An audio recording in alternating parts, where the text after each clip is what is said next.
각 사령관님이 이번 개헌과 관련해서 굉장히 큰 역할을 하신 건 사실입니다. 그 책임은 반드시 져야 될 것이고요. 그러나 여인영이나 문상호에 비해서 그래도 국민 앞에 먼저 나와서 사실관계를 바로 말한 것들에 대해서는 또 참작할 점이 있다고 생각합니다. 오늘도 정확하게 좀 진술해 주시기 바랍니다. 지금 그 대통령하고 김용현하고 간저나 안가에서 식사도 하시고 여러 가지 얘기를 하셨는데 특히 국군의 날 시가행진을 마친 후에 2024년 10월 1일 날 대통령 간저에서 김용현, 여인영, 각정군 그러니까 이진우 본인 포함해서 이렇게 3명하고 같이 식사한 건 맞죠? 그렇습니다. 네, 그때 분명히 반국가 세력에 대한 이야기라든지 그리고 비상대권 관련 이야기를 나눴죠. 네, 그런 기억이 있습니다. 네, 그렇기 때문에 지금 여인영이라든지 이진우 사령관도 대통령이 언젠가는 계엄을 할 것이다 이런 것을 다 인식하고 있는 상황이죠. 그 비상계엄과 대권 이런 부분들 그때 얘기가 있었고 그래서 그날 분명히 제가 기억하고 말씀드리는 것은 통상 관저로 그때 올라가기 전에도 장관 공간에서 올라가기 전에 티타임 내려와서 티타임 이렇게 시간을 가졌었습니다. 그러고 나서 그때 분명히 당시 상황이 계엄이 될 상황도 아니고 될 수도 없다. 우리 특전사 대원들이 분명히 안 따른다라고 장관께 분명히 그걸 반대 의사를 명확하게 그때 말씀을 드렸고 아니 특전사 대원이 본인이 반대 의사는 했지 모르겠는데 그때 대통령이 비상계엄에 그런 말을 얘기했고 예. 사령관들도 그러니까 할 수도 있다는 생각을 한 건 맞잖아요. 그때 그렇게 들었기 때문에 그렇습니다. 그래서 대통령이 그런 말들을 많이 했기 때문에 그렇습니다. 네. 그리고 지금 그 계엄이 있었던 날 예. 대통령하고 2번 통화했죠? 3번이 전화가 왔는데 2번은 통화했고 한 번은 전화 통화가 안 된 겁니다. 대통령이 3번을 전화했는데 한 번은 통화를 못했고 당일날 12월 3일 22시 40분 헬기 이동할 때 한 번 하고 23시 40분 네. 헬기 이동할 때 한 번 하고 네. 12월 4일 날 국회에서 상황이 있을 때 00시 30분부터 40분 사이라고 제가 말씀드렸는데 그때 한 번 하고 12월 6일 날 이후에 한 번 하고 그렇게 3번이라고 말씀드렸었습니다. 12월 6일 날도 했어요? 12월 6일 날 전화 오셨던 거는 제가 그냥 수고했다 이런 발언. 그러니까 12월 처음에 국회로 이동 중인 헬기가 어디쯤 가고 있냐 이렇게 통화한 게 처음.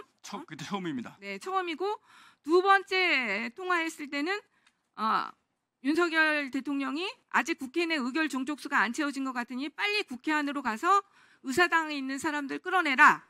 그리고 문짝을 도끼로 부수고라도 끄집어내라. 이렇게 얘기한 때죠. 그러니까. 예, 지난번 12월 10일 날 그 국방위 할 때도 제가 그렇게 정확하게 말씀을 드렸고 다만 그 의원님 말씀하신 거하고 제가 기억에 차이 나는 그때 그 도끼라는 용어의 부분입니다. 그때 도끼라는 용어, 총, 발포 이런 용어들은 제가 그 기억이 없다고 분명히 말씀드렸고 나머지 부분은 아직 의결 정족수가 채워진 것. 그러면 좋아요. 문짝을 부숴라. 이거는 명확한 거죠? 맞습니다. 어떤 나머지는 도구를 맞습니다. 이용해서는 모르겠는데 문짝을 부숴라. 예. 네. 그리고 그 4일 날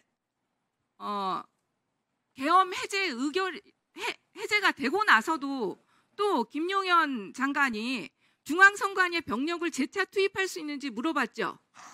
그게 그때까지는 제가 정확하게 기억이 혼란스러워서 말씀을 못 드렸는데 이후에 그 옆에 있던 다른 사람들이 그렇게 증언했다는 얘기를 제가 들었습니다. 그래서 그때 사실관계를 확인해 보니 02시 10분 좀 넘었던 것 같습니다. 그때 2시 10분 중앙선관위에 병력을 추가 투입할 수 있느냐라고 해서 제가 그 안 된다라는 얘기로 말씀을 드려서 그 이후 상황이 추가 그렇게 정리된 걸로 제가 나중에 추가 더 확인했습니다.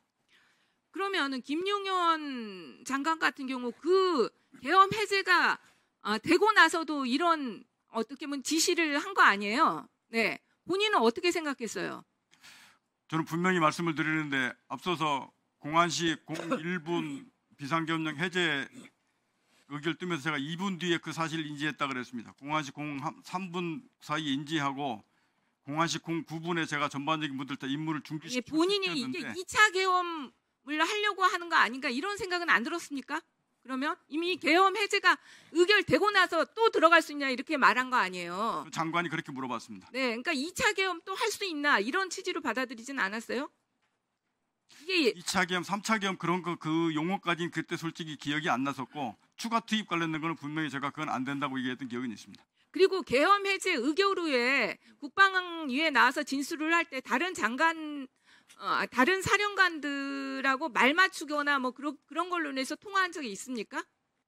왜 그냐면 본인이 나와서 다들 처음에는 거짓말했잖아요. TV 보고서 알았다 네. 이렇게. 네. 예. 보고 말 맞추기 했어요. 그렇진 않습니다. 서로에서 언제까지 하자 이렇게 말 맞추자고 얘기했던 기억은 없습니다. 그런데 왜 다 그렇게 동일하게 와서 거짓말했어요? 그 서로 12월 말 10일, 맞추기를 했을 것 같은데. 12월 10일 당일날도 말씀드렸지만 제가 좀 느낌상 이게 다 그때 아마 거수했던 기억이 있습니다. 그래서 그냥 따로 자연스럽게 그냥 거짓말하자 그냥 어떤 분위기가 그때 책임을 분위기가 그렇게 됐었던 그렇게 걸로 된 제가 거예요. 말 기억하고, 맞추기를 정확히 만나거나 통화를 해서 맞추진 예, 않았습니까? 그렇게 해서 전체적으로 그날로 해서 이렇게 그때로 하자 이렇게 말 맞췄던 기억은 없습니다. 그리고 지금 대통령 변호인 측에서 뭐 대통령은 체포의 숫자도 꺼내지 않았다. 그리고 뭐 사령관들의 진술이 오염된 것 같다. 이런 거짓말들을 하고 있는데 어떻게 느끼고 계세요?